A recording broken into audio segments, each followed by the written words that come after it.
Whenever I do a job, I like to tape up everywhere that I walk around, for it, whether it be at the other side of the building or upstairs or whatever, just to make sure that no dirt goes anywhere, especially on carpet. So on this job, the customer had a walk-in wardrobe and she just wanted to make the room a little bit bigger, change the room around, you know, that sort of thing, just to make it more ideal for what they wanted. So there was just a little bit of stripping out to do.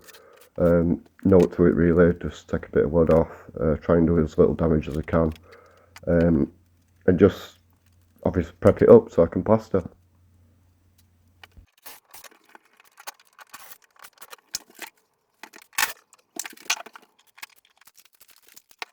So once I've stripped everything off that needed to be took off, I'm just going around just checking it all, making sure there's no lumps anywhere, just scraping it all down and making it flat.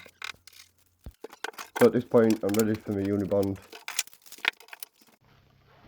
and whenever you reskim, you've got to make sure it's sticky. You don't want to do it the day before, you know, when it's dried out. It's just not the way you do it. You're asking for problems later on down the line when it could just blow off the wall.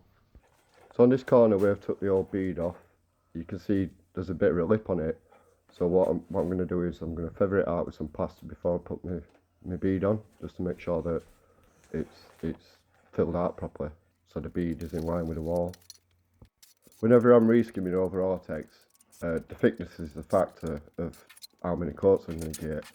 So with a thin artex, I like to get one coat all over, and that just and I like scrape it on the plaster on so that it eliminates any air pockets that will get stuck behind it, which can come through to the finish when you're actually trying it up. So to avoid it, I like to get a good nice tight coat, put it on all over, you know, the area, and then on top of that I'll put another coat on top. So essentially what I'm doing is 3 coat work, so that I'm putting a flat coat on, then a second coat, and then I'm going to flatten it, and then I'm going to put my top coat on. So once I've got it all on, as you can see, this is like the second coat, and this just eliminates, as I said, all the air holes that can come back through from the artex. So it just makes sense to do it that way, because if you don't, it can cause a couple of issues. It can take longer to set, and then when you're troweling up, you'll end up with little bubbles, and you have to like trowel. You have to wait until it's fully dry before you can trowel them marks out of it. So it's just essential part of plastering whenever you're doing you know, reskimming over artex. Obviously, the thicker the artex, you're not necessarily going to put you know, multi-finish on it or ball finish. You're gonna more than likely gonna bond it out, or if it come to it and it was that thick, then you just smash it off a wall, take it back to brick and just redo it, board and skim or rough and skim it. It's just a lot easier, and then that way you know it's going to be guaranteed.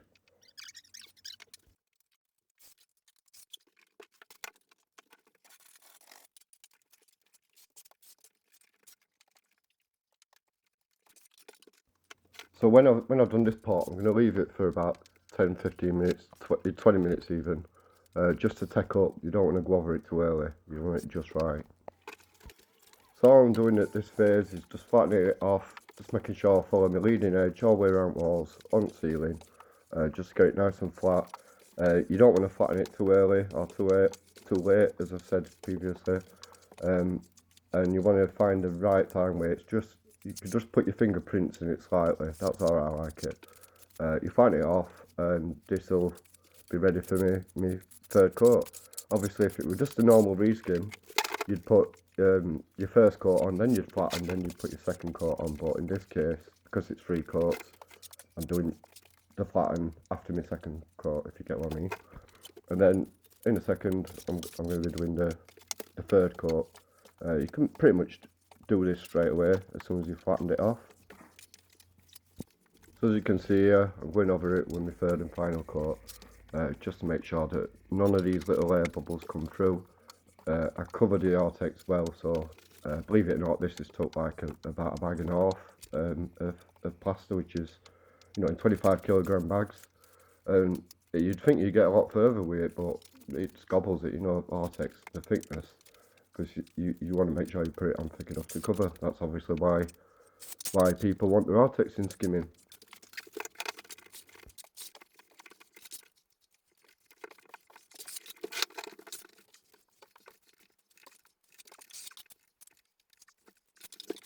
So once I've put my third coat on, I'll just go around, clean all my tools off, you know, and and trowel, clean my bucket out. Mixer's already cleaned off because I do that after every mix anyway, and just make sure it's all done and clean, ready for the next step. And while I'm waiting about, I'll take things to the van that I don't need, you know, like you know, my mixer, batteries. I'll have a general clean up, just get down on my hands and knees, just scrub floor, put it in a bag. Because obviously I've got 15 minutes before the next step anyway, so might as well make use of that time. So now on to the next step, which is the first trowel. As you can see, I've got my brush in my hand.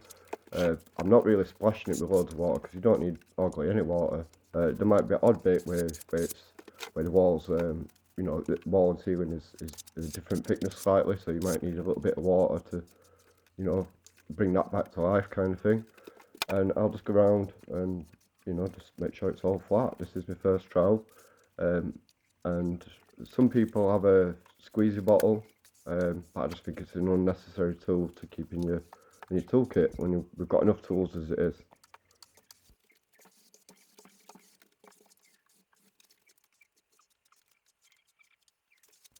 And you'll notice when I'm feathering into my edges, I do use a little bit more water just to make it feather in properly, because I want to make them lines and joints where it blends into an existing background. I want to make it perfect, so you just have to you know, you just have to make sure that area's got quite a bit you know, it's well moist for what we're going to do. So now I'm on to the second trowel.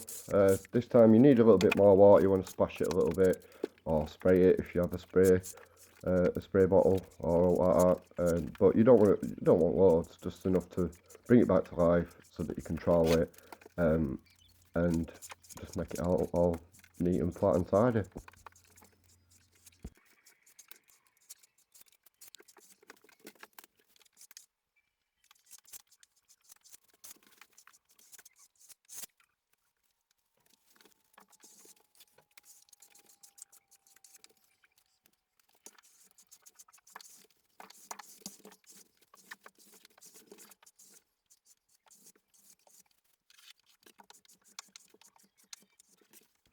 So when my second trowel's done, which is what I'm doing here, I'll switch my angles. You know, I'll run internal angle, trowel angles, run a little brush around them, and just make it all flat. And then I'll just clean everything up, get rid of everything, put my tools away, and just get a final cross. And then neatly pull up plastic back, so it looks like I've not been there. It's all neat and tidy, even though I don't have any new carpet anyway. But obviously I just want to make sure it's tidy. And that's it, and I'll do that all the way downstairs and just make it all like I've not been there.